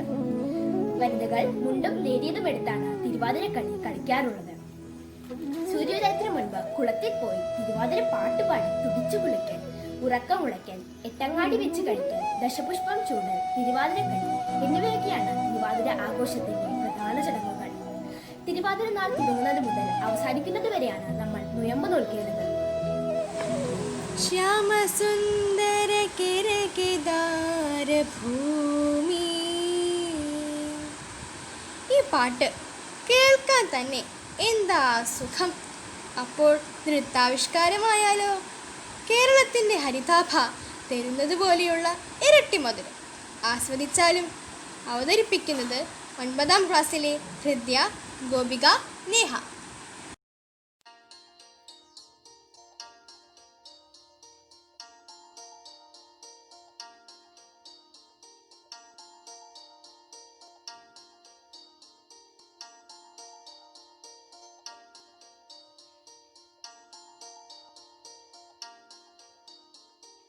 ശ്യാമസുന്ദര കിരകിദാര ഭൂമി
കൊറോണ കാലത്ത് നാം കുട്ടികളുടെ ഉള്ളിലേക്ക് ഗൃഹാതുരതയോടെ ഓടിയെത്തുന്ന വരികൾ ചിലപ്പോൾ ഇതായിരിക്കും. ഒരു വട്ടം കൂടി എന്നോർമ്മകൾ മേയുന്ന തിരുമുറ്റത്തെത്തുവാൻ മോഹം. പ്രിയ കവി ONVയുടെ സാഹിത്യാഭിരുചികളെ കുറിച്ച് പങ്കുവയ്ക്കുന്നത് 6ാം ക്ലാസ്സിലെ നിവേദ് പി അരുൺ. ഒരു വട്ടം കൂടി എന്നോർമ്മകൾ മേയുന്ന തിരുമുറ്റത്തെത്തുവാൻ മോഹം. തിരുമുറ്റത്തൊരു കോണിൽ നിൽക്കുന്നൊരാ നെല്ലി മരമൊന്നുലത്തുവാൻ മോഹം. മരമൊന്നുലത്തുവാൻ മോഹം. മലയാളത്തിലെ പ്രശസ്ത കവിയായിരുന്ന ശ്രീ ONV കുറുപ്പിൻ്റെ മോഹം എന്ന ഈ കവിത ഒരു വട്ടമെങ്കിലും മൂളാത്ത മലയാളികൾ ഉണ്ടാവില്ല. അദ്ദേഹത്തെക്കുറിച്ച് പറയുകയാണെങ്കിൽ 1931 മെയ് 27 കൊല്ലം ജില്ലയിലെ ചവറയിൽ ജനിച്ചു. ഒറ്റപ്ലാക്കൽ നീലകണ്ഠൻ വേലുക്കുറുപ്പ് എന്നാണ് അദ്ദേഹത്തിൻ്റെ പൂർണ്ണനാമം. 25 വർഷം തിരുവനന്തപുരം യൂണിവേഴ്സിറ്റി കോളേജിലും 5 വർഷം മറ്റു ഗവൺമെൻറ് കോളേജുകളിലും അധ്യാപകനായിരുന്നു. 1982 മുതൽ 1987 വരെ കേരള സാഹിത്യ അക്കാദമി അംഗമായിരുന്നു. കേരള കലാമണ്ഡലത്തിൻ്റെ ചെയർമാൻ സ്ഥാനവും അദ്ദേഹം വഹിച്ചിട്ടുണ്ട്. കേരള സാഹിത്യ അക്കാദമി അവാർഡ്, കേന്ദ്ര സാഹിത്യ അക്കാദമി അവാർഡ്, വയലാർ അവാർഡ് തുടങ്ങിയ നിരവധി പുരസ്കാരങ്ങളും കേന്ദ്ര സർക്കാരിൻ്റെ പത്മശ്രീ, പത്മവിഭൂഷൺ തുടങ്ങിയ ബഹുമതികളും അദ്ദേഹത്തിന് ലഭിച്ചിട്ടുണ്ട്. മലയാളികളുടെ ചുണ്ടിൽ തങ്ങി നിൽക്കുന്ന നിരവധി സിനിമാ ഗാനങ്ങളും നാടകഗാനങ്ങളും അദ്ദേഹം രചിച്ചിട്ടുണ്ട്. മയിൽപീലി, അഗ്നിശലഭങ്ങൾ, ഉപ്പ്, അക്ഷരം, ഭൂമിക്കൊരു ചരമഗീതം, മൃഗയ, ഉജ്ജയിനി, സ്വയംവരം, അപരാഹനം, ക്ഷണികം, പക്ഷേ, വെറുതെ എന്നിവയാണ് അദ്ദേഹത്തിൻ്റെ പ്രധാന കൃതികൾ. 2016 ഫെബ്രുവരി 13 വാർദ്ധക്യ സഹജമായ അസുഖങ്ങളെ തുടർന്ന് നമ്മളെ വിട്ട് അദ്ദേഹം ഈ ഭൂമിയിൽ നിന്ന് മറഞ്ഞു. അദ്ദേഹത്തിന് എൻ്റെ പ്രണാമം. നമ്മുടെ പുഞ്ചിരി പ്രവൃത്തി അന്യനായി ഒതുങ്ങുമ്പോൾ ധന്യമാകുന്നത് സ്വജീവിതം തന്നെ എന്ന കവിതകളിലൂടെ ഹൃദയസ്ഥമാക്കി തന്ന ഋഷികവിയായ അക്കിത്തത്തെക്കുറിച്ച് നമ്മളോട് സംവദിക്കുന്നത് 9ാം ക്ലാസ്സിലെ ഹൃദ്യ PR. ഒരു കണ്ണീർക്കണം മറ്റുള്ളവർക്കായി ഞാൻ പൊഴിക്കവേ ഉദിക്കയാണ് എന്നാത്മാവിൽ 1000 സൗരമണ്ഡലം എന്നെഴുതിയ കവിയുടെ രചനകളുടെയും ജീവിതത്തിൻ്റെയും അന്തസത്തയായി തന്നെ നിൽക്കുന്നു ഈ വരികൾ. മനുഷ്യ സ്നേഹത്തിൻ്റെ മഹാഗാഥകളെന്ന് വിശേഷിപ്പിക്കാവുന്ന കവിതകളാണ് അക്കിത്തത്തിൻ്റേത്. കവിത, ചെറുകഥ, നാടകം, വിവർത്തനം, ലേഖന സമാഹാരം എന്നിവയുൾപ്പെടെ 50ഓളം കൃതികൾ രചിച്ചു. പത്മശ്രീ, കേന്ദ്ര സാഹിത്യ അക്കാദമി അവാർഡ്, കേരള സാഹിത്യ അക്കാദമി അവാർഡ്, എഴുത്തച്ഛൻ പുരസ്കാരം ഉൾപ്പെടെയുള്ള ബഹുമതികൾ ലഭിച്ചിട്ടുണ്ട്. തൃശൂർ മംഗളോദയം പ്രസ്സിൽ നിന്ന് പുറത്തിറങ്ങിയിരുന്ന ഉണ്ണി നമ്പൂതിരിയുടെ പ്രിന്ററും പബ്ലിഷറുമായിരുന്നു അദ്ദേഹം. യോഗക്ഷേമം, മംഗളോദയം എന്നീ മാസികളുടെ പത്രാധിപ സമിതി അംഗം കൂടിയായിരുന്ന അദ്ദേഹത്തിന് വീട്ടി, ഉറൂബ്, ഇടശ്ശേരി എന്നിവരുമായി അടുപ്പമുണ്ടായിരുന്നു. ആകാശവാണി ഉദ്യോഗസ്ഥനും കൂടിയായിരുന്നു അദ്ദേഹം. അടുക്കളയിൽ നിന്ന് അരങ്ങത്തേക്ക്, കൂട്ടുകൃഷി എന്നീ നാടകങ്ങളിൽ വേഷമിട്ടു. യുദ്ധക്കെടുതികളും നഗരവത്കരണവും സൃഷ്ടിച്ച അരക്ഷിതത്വവും സ്നേഹശൂന്യമായ കാലത്തിൻ്റെ സങ്കടകഥകളും തൻ്റെ കവിതകളിൽ പൊള്ളുന്ന അനുഭവമാക്കിയിട്ടുണ്ട് അക്കിത്തം. ഗാന്ധിയൻ ആത്മീയതയും മാനവികതയും അദ്ദേഹത്തിൻ്റെ കവിതകളുടെ അന്തർധാരയാണ്. 20ാം നൂറ്റാണ്ടിൻ്റെ ഇതിഹാസം, ഇടിഞ്ഞുപൊളിഞ്ഞ ലോകം, പണ്ടത്തെ മേൽശാന്തി, ബലിദർശനം, മാനസപൂജ, ഭാഗവതം എന്നിവയാണ് അദ്ദേഹത്തിൻ്റെ തിരഞ്ഞെടുത്ത കവിതകൾ. കളിക്കൊട്ടിലിൽ, നിമിഷക്ഷേത്രം എന്നിവയാണ് പ്രധാന കൃതികൾ. ഈ ജ്ഞാനപീഠ ജേതാവിന് എൻ്റെ പ്രണാമം. നന്ദി, നമസ്കാരം. കുഞ്ഞുവായിൽ നിന്ന് ഒരു കൊച്ചു കവിത LKGയിലെ ആൻമിയ ചൊല്ലുന്നത് കേട്ടു നോക്കൂ.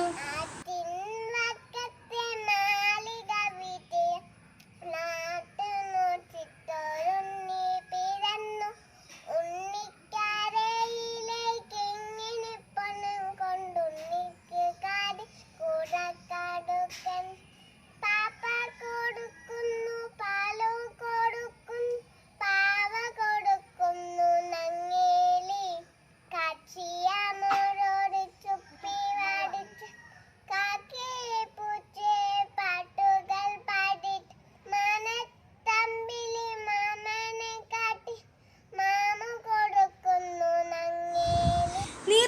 പൂക്കളായി കഥകളെ മലയാളിയുടെ ഓർമ്മകളാക്കി മാറ്റിയ പ്രശസ്ത സാഹിത്യകാരി മാധവിക്കുട്ടിയെക്കുറിച്ച് പറയുന്നത് 6ാം ക്ലാസ്സിലെ അക്ഷയ.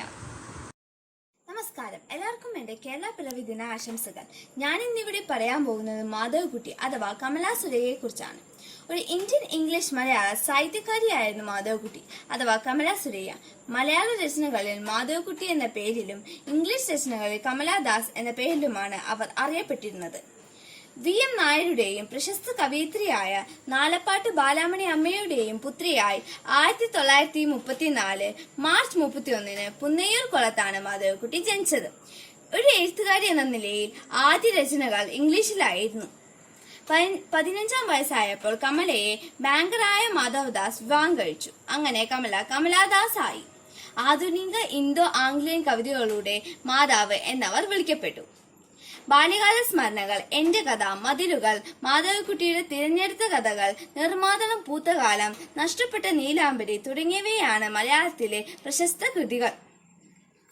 1999 ഇസ്ലാം മതം സ്വീകരിച്ചതിനു ശേഷം സുരയ്യ എന്ന നാമം സ്വീകരിച്ചു. അങ്ങനെ കമലാ സുരയ്യ എന്ന പേരിൽ അറിയപ്പെട്ടു. എന്റെ കഥ എന്ന കൃതി 15 വിദേശ ഭാഷകൾക്ക് മൊഴിമാറ്റം ചെയ്തിട്ടുണ്ട്. കവിതകളിലൂടെയും ആത്മാംശമുള്ള കഥകളിലൂടെയുമാണ് മാധവിക്കുട്ടി പ്രശസ്തയായത്. 2009 മെയ് മാസം 31 മാധവിക്കുട്ടി അന്തരിച്ചു. നന്ദി, നമസ്കാരം. തിങ്കളും താരങ്ങളും തുവള്ളി കതിർച്ചിന്നും തുങ്കമാം വാനിൻ ചുട്ടിൽ ആണെൻ്റെ വിദ്യാലയം. ഒരു നെടുവീർപ്പോടെ അല്ലാതെ ഈ കവിത നമുക്ക് കേട്ടിരിക്കാൻ സാധിക്കില്ല. LKGയിലെ വൈഷ്ണവിയുടെ ഒരു കവിത കേട്ടാലും. തിങ്കളും താരങ്ങളും പൂവളി കതിർച്ചിന്നും തുങ്കമാവാനിൻ ചുട്ടിൽ ആനന്ദേ വിദ്യാലയം. ഇന്നലെ കണ്ണേ വധു കരഞ്ഞി കതിരാനം നിതാ ചിരിക്കുന്നു പലൊടി ചിതറുന്നു. ഉച്ചടി തറപ്പിലും പുഞ്ചിരി വിരയാടും തച്ചുതു കൊണ്ടോപ്പിലേ നൈനി ഉദാ ചെയ്തു. കേരളത്തിൻ്റെ തനതു കലാരൂപമായ തെയ്യം തിറയെക്കുറിച്ച് നമ്മളോട് സംവദിക്കാനെത്തുന്നത് 8ാം ക്ലാസ്സിലെ പാർവതി സുരേഷ്. നമസ്കാരം. സമ്പന്നമായ സാംസ്കാരിക പൈതൃകത്തിന്റെയും മനോഹരമായ കലാരൂപങ്ങളുടെയും നാടാണ് കേരളം. ഉത്തര കേരളത്തിൽ പ്രചാരത്തിലുള്ള അനുഷ്ഠാന കലകളിൽ ഒന്നാണ് തെയ്യം. നൃത്തം ചെയ്യുന്ന ദേവതാ സങ്കല്പമാണ് തെയ്യം. പ്രധാനമായി അമ്മ ദൈവങ്ങളെയും വീരന്മാരെയും തെയ്യങ്ങളായി ആരാധിക്കുന്നു. ഉദാഹരണം വിഷ്ണുമൂർത്തി, വീരഭദ്രൻ, അമ്മദൈവം, വൈരജാതൻ, ദേവകൂത്ത് മുതലായവ. ഇവയിൽ നിന്ന് തറയിലെ മാടത്തിൽ കെട്ടിയാടുന്ന തെക്കൻ ദേശത്തു നിന്ന് എഴുന്നള്ളുന്ന ഈശ്വരന്മാരെ തിറകളെന്നും വിളിക്കുന്നു. നൃത്തവും അഭിനയക്രമങ്ങളും മെയ്യെഴുത്തും ഗീതങ്ങളും സമന്വയിക്കുന്ന ചതുരമായ ഗോത്ര കലാരൂപമാണ് തിറയാട്ടം. നൂറ്റാണ്ടുകൾ പഴക്കമുള്ള വടക്കേ മലബാറിന്റെ തനതു കലാരൂപമാണ് തെയ്യം. ദൈവം എന്ന പദത്തിൽ നിന്നുണ്ടായതാണ് തെയ്യം. സങ്കീർണവും മനോഹരവുമായ മുഖത്തെഴുത്തും കുരുത്തോലകളും പൂക്കളും മറ്റും ഉപയോഗിച്ചുള്ള ആടയാഭരണങ്ങളും ചെണ്ട, കറുകുഴൽ, തകിൽ തുടങ്ങിയ വാദ്യമേളങ്ങളും ലാസ്യകാണ്ഡം വൃത്താദികളും സമ്മേളിക്കുന്ന അപൂർവമായ ഒരു കലാരൂപമാണ് തെയ്യം. തുലാം 10ഓടെയാണ് മലബാറിൽ തെയ്യക്കാലം തുടങ്ങുന്നത്. ഇടവപ്പാതി, വളപ്പട്ടണം, കളരിവാദിക്കൽ ക്ഷേത്രത്തിൽ ഭഗവതിയുടെ തെയ്യം, നീലേശ്വരം കാവിൽ കലശം എന്നിവയോടെ അവസാനിക്കുകയും ചെയ്യുന്നു. മണക്കാടൻ ഗുരുക്കളാണ് തെയ്യത്തിന് രൂപവും ഭാവവും നൽകിയത്. പൗരോഹിത്യത്തിന്റെ മധ്യസ്ഥതയില്ലാതെ ദൈവചൈതന്യം മനുഷ്യനുമായി നേരിട്ട് സംവദിക്കുകയാണ്. ഏവർക്കും എന്റെ കേരള പിറവി ദിന ആശംസകൾ നേർന്നുകൊണ്ട് നന്ദി, നമസ്കാരം. നമ്മുടെ നാടിനെ തഴുകി തലോടി ഒഴുകിപ്പോകുന്നത് ജലസമ്പന്നമായ 44 പുഴകളാണ്. നിള, പെരിയാർ തുടങ്ങിയവയുടെ പേരുകൾ കാഴ്ചവെക്കുന്നത് 3ാം ക്ലാസ്സിലെ മിടുക്കികളും മിടുക്കന്മാരും.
അറ്റത്ത് കാസർഗോഡും ഇങ്ങേയറ്റത്തായി തിരുവനന്തപുരവും ഇതിനിടയിലായി 14 ജില്ലകളുണ്ട് കേരളത്തിൽ. അവ ഏതെല്ലാം എന്ന് കാണിക്കുന്ന ചാർട്ടുമായി 4ാം ക്ലാസ്സിലെ അർജുൻ സുരേഷ്. ഒരു വീണപ്പൂവിലൂടെ കണ്ണീർത്തുള്ളി പോലെ നശ്വരമായ മനുഷ്യജീവിതത്തെ കൂട്ടിയിണക്കിയ ആശയഗംഭീരനായ ബഹുമാന്യ കവി കുമാരനാശാനെ പരിചയപ്പെടുത്തുന്നത് 5ാം ക്ലാസ്സിലെ പാർവതി ജയപ്രകാശ്. എല്ലാ അധ്യാപകർക്കും കൂട്ടുകാർക്കും കേരളപ്പിറവി ആശംസകൾ. ഈ കേരളപ്പിറവി ദിനത്തിൽ മഹാകവി ശ്രീ കുമാരനാശാനെ ഓർക്കാം. മലയാള സാഹിത്യത്തിലെ ആധുനിക കവിത്രങ്ങളിൽ ഒരാളായ കുമാരനാശാൻ 1873 ഏപ്രിൽ 12 തിരുവനന്തപുരം ജില്ലയിലെ കൈക്കരയിൽ ജനിച്ചു. അച്ഛൻ നാരായണൻ, അമ്മ കൊച്ചുപെണ്ണ്. കുമാരു എന്നായിരുന്നു ആശാന്റെ ബാല്യകാല നാമം. ശ്രീനാരായണ ഗുരുവിന്റെ ശിഷ്യനായിരുന്ന ആശാൻ സ്നേഹഗായകൻ, ആശയഗംഭീരൻ എന്നീ പേരുകളിൽ അറിയപ്പെട്ടു. ഡോക്ടർ ലീലാവതി, ദിവ്യഗോകുലമെന്നും ഡോക്ടർ പൽപ്പു ചിന്നസ്വാമി എന്നും ആശാനെ വിശേഷിപ്പിച്ചിരുന്നു. 1973 ഇന്ത്യൻ തപാൽ സ്റ്റാമ്പിൽ പ്രത്യക്ഷപ്പെട്ട ആദ്യ കവിയാണ് ആശാൻ. വീണപൂവ്, കരുണ, ദുരവസ്ഥ, ബാലരാമായണം, ലീല, നളിനി, പുഷ്പവാടി തുടങ്ങിയാണ് ആശാന്റെ കൃതികൾ. 1924 ജനുവരി 12 ഒരു ബോട്ട് അപകടത്തിൽ ആശാൻ അന്തരിച്ചു. ആശാൻ സ്മാരകം 1958 തിരുവനന്തപുരത്തെ തോന്നിക്കരയിൽ സ്ഥാപിച്ചു. ഈ വള്ളിയിൽ നിന്നു ചെമ്മേ പൂക്കൾ പോകുന്നിതാ പറന്നമ്മേ, തെറ്റി നിനക്കുണ്ണി ചൊല്ലാം നെൽപ്പൂമ്പാറ്റകളല്ലേ ഇതെല്ലാം, മേൽക്കുമേലിങ്ങിവ പൊങ്ങി വിണ്ണിൽ നോക്കമ്മേ എന്തൊരു ഭംഗി. ഈ മനോഹരമായ കവിത ആശാന്റെ പുഷ്പവാടി എന്ന കൃതിയിലാണ്. നന്ദി. യുനെസ്കോയുടെ അംഗീകാരം ലഭിച്ച കേരളീയ കലാരൂപമാണ് ചാക്യാർകൂത്ത്. ആ കലയുടെ കൂടുതൽ വിവരങ്ങളുമായി എത്തുന്നത് 9ാം ക്ലാസ്സിലെ ഗായത്രി ചെറിയത്ത്. ചാക്യാർകൂത്തിനെ കുറിച്ചാണ് ഞാൻ ഇന്നിവിടെ സംസാരിക്കാൻ പോകുന്നത്. കേരളത്തിലെ അതിപ്രാചീനമായ രംഗകലയാണ് ചാക്യാർകൂത്ത്. പരമ്പരാഗതമായി ചാക്യാർ സമുദായത്തിലെ അംഗങ്ങളാണ് ഇത് അവതരിപ്പിക്കാറുള്ളത്. ഇതൊരു ഏകാംഗ കലാരൂപമാണ്. ബാസർ തുടങ്ങിയ മഹാകവികളുടെ സംസ്കൃത നാടകങ്ങളെ അപഗ്രഥിച്ച് നാട്യശാസ്ത്ര വിധിപ്രകാരം അഭിനയിക്കപ്പെടുന്ന കലാരൂപമാണ് കൂത്ത്. ചാക്യാർകൂത്തിൽ നൃത്തത്തിൻ്റെ അംശം ഏറെ കുറവാണ്. മുഖഭാവങ്ങളും വേഷവിധാനവും മറ്റും ശരീരഭാഷകളുമാണ് ചാക്യാർകൂത്തിലെ ആശയ സംവേദനത്തിൽ വലിയ പങ്ക് വഹിക്കുന്നത്. ക്ഷേത്രങ്ങളിലെ കൂത്തമ്പലങ്ങളിലാണ് ഇത് അവതരിപ്പിക്കാറുള്ളത്. സമീപകാല സംഭവങ്ങളെയും സാമൂഹിക ചുറ്റുപാടുകളെയും ഹാസ്യം കലർന്ന രൂപത്തിൽ അവതരിപ്പിക്കുന്ന ചാക്യാർകൂത്തിൽ 2 വാദ്യോപകരണങ്ങൾ മാത്രമേ ഉപയോഗിക്കുന്നുള്ളൂ: മിഴാവും പിന്നെ താളവും. യുനെസ്കോ അംഗീകരിച്ച പ്രാചീന കലാരൂപം കൂടിയാണ് ചാക്യാർകൂത്ത്. നന്ദി, നമസ്കാരം. ക്രൈസ്തവരെ ഏകോപിച്ചു കൊണ്ടുപോകാനായി സൃഷ്ടിച്ച ക്രിസ്തീയ കലാരൂപമാണ് ചവിട്ടുനാടകം. ആ കലയെക്കുറിച്ച് നമ്മോട് സംവദിക്കുന്നത് 9ാം ക്ലാസ്സിലെ സിദ്ധാർത്ഥ് ശശിധരൻ. ഞാനിവിടെ വന്നിരിക്കുന്നത് ചവിട്ടുനാടകം എന്ന ദൃശ്യകലാരൂപത്തെക്കുറിച്ച് പറയുവാനാണ്. കേരളത്തിലെ ലത്തീൻ ക്രൈസ്തവരുടെ ഇടയിൽ പ്രചാരത്തിലുണ്ടായിരുന്ന ഒരു കലാരൂപമാണ് ചവിട്ടുനാടകം. മധ്യകാല യൂറോപ്പിലെ നാടകങ്ങളെ ഉള്ളടക്കത്തിലും അവതരണത്തിലും അനുകരിച്ച് രൂപപ്പെടുത്തിയതാണ് ഈ കലാരൂപം. തമിഴ് കലർന്ന ഭാഷയാണ് ചവിട്ടുനാടകത്തിൽ അധികവും ഉപയോഗിക്കുന്നത്. പലകകൾ നിരത്തിയ അരങ്ങുകളിൽ അവതരിക്കപ്പെട്ടതിനാലാകണം തട്ടുപൊളിപ്പനെന്നും ഇതിനു പേരുണ്ട്. ചവിട്ടുനാടകം പ്രധാനമായും താണ്ഡവ പ്രധാനമാണ്. ചുവടുകൾ അടിസ്ഥാനപരമായി 12 എണ്ണമായിട്ട് തരം തിരിച്ചിരിക്കുന്നു. പടയാളികളുടെ വേഷം ആകട്ടെ പഴയ ഗ്രീക്കോ റോമൻ ഭടന്മാരെ ഓർമ്മിപ്പിക്കുന്നതുമാണ്. ആദ്യത്തെ ചവിട്ടുനാടകം കാറൽമാൻ ചരിതം ആണെന്ന് കരുതപ്പെടുന്നു. അതുപോലെ ചവിട്ടുനാടകങ്ങളിൽ പ്രസിദ്ധമായി അറിയപ്പെടുന്നത് വീരകുമാരൻ ചരിത്രം, നെപ്പോളിയൻ ചരിത്രം, ഗീവർഗീസ് ചരിത്രം, ദാവീദ് വിജയം എന്നിവയാണ്. ചവിട്ടുനാടകങ്ങളെ ചുവടികൾ എന്നാണ് അറിയപ്പെടുക. ഈ കലാരൂപം സംഗീതപ്രധാനം മാത്രമല്ല, നൃത്തപ്രധാനം കൂടിയാണ്. ആദ്യകാലങ്ങളിൽ 100-120 അടി നീളമുള്ള വലിയ തട്ടുകളിലാണ് ചവിട്ടുനാടകം അവതരിപ്പിച്ചിരുന്നത്. വിശ്വാസികളെ പ്രാദേശിക സംസ്കാരത്തോട് ചേർത്ത് നിർത്താനും അതേസമയം ക്രൈസ്തീയ വിശ്വാസത്തിൽ ഉറപ്പിച്ചു നിർത്താനും വലിയ പങ്ക് വഹിച്ചിട്ടുള്ള കലാരൂപമാണ് ചവിട്ടുനാടകം. നന്ദി, നമസ്കാരം. മലയാള സാഹിത്യവാനിലെ സൂര്യനാണ് MT വാസുദേവൻ നായർ. MTയെ നമുക്കായി പരിചയപ്പെടുത്തി തരുന്നത് 6ാം ക്ലാസ്സിലെ ഗൗരി കൃഷ്ണദാസ്. മലയാളത്തിൻ്റെ മഹാസാഹിത്യകാരനായ MT വാസുദേവൻ നായരെ പറ്റി ഏതാനും വാക്കുകളാണ് ഞാനിവിടെ പറയാൻ പോകുന്നത്. മാടത്ത് തെക്കിപ്പാട്ട് വാസുദേവൻ നായർ എന്ന MT വാസുദേവൻ നായർ നോവലിസ്റ്റ്, തിരക്കഥാകൃത്ത്, ബാലസാഹിത്യകാരൻ, നാടക ചെറുകഥാകൃത്ത്, ചലച്ചിത്ര സംവിധായകൻ എന്നീ നിലകളിൽ പ്രശസ്തനും നമുക്ക് എല്ലാവർക്കും സുപരിചിതനുമായ മലയാളിയാണ്. അധ്യാപകനായും പത്രാധിപരായും പ്രവർത്തിച്ചിട്ടുള്ള ഈ പ്രതിഭ MT എന്ന ചുരുക്കപ്പേരിൽ അറിയപ്പെടുന്നു. വയലാർ അവാർഡ്, സാഹിത്യ അക്കാദമി പുരസ്കാരം എന്നിവ മുതൽ ജ്ഞാനപീഠം, പത്മഭൂഷൺ എന്നിവ വരെയുള്ള ഒട്ടേറെ പുരസ്കാരങ്ങൾ ഇദ്ദേഹത്തിനെ തേടിയെത്തിയിട്ടുണ്ട്. സ്കൂൾ വിദ്യാഭ്യാസ കാലത്തു തന്നെ സാഹിത്യരചന തുടങ്ങിയ അദ്ദേഹം വളർത്തുമൃഗങ്ങൾ എന്ന കഥയിലൂടെ ലോക ചെറുകഥാ മത്സരത്തിൽ 1ാം സ്ഥാനം നേടി. ഇതോടെ മലയാള സാഹിത്യത്തിൽ MT ശ്രദ്ധേയനായി തീർന്നു. തകരുന്ന നായർ തറവാടുകളിലെ പ്രശ്നങ്ങളുടെയും ക്ഷുഭിത യൗവനങ്ങളുടെയും കഥ പറഞ്ഞ നാലുകെട്ട് 1959 കേരള സാഹിത്യ അക്കാദമി പുരസ്കാരം നേടി. മഞ്ഞ്, കാലം, അസുരവിത്ത്, 2ാം ഊഴം തുടങ്ങിയവ അദ്ദേഹത്തിൻ്റെ കാലാതിവർത്തികളായ നോവലുകളാണ്. ഭീമന്റെ വീക്ഷണകോണിൽ നിന്ന് മഹാഭാരതത്തിനെ നോക്കിക്കാണുന്ന 2ാം ഊഴത്തിന് ഏറെ ജനസ്വീകാര്യത ലഭിച്ചു.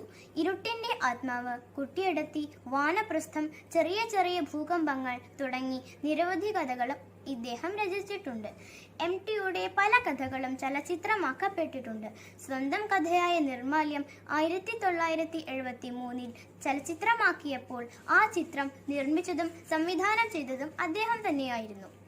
ഈ ചിത്രം ആ വർഷത്തെ മികച്ച ചലച്ചിത്രത്തിനുള്ള ദേശീയ, സംസ്ഥാന പുരസ്കാരങ്ങൾ നേടി.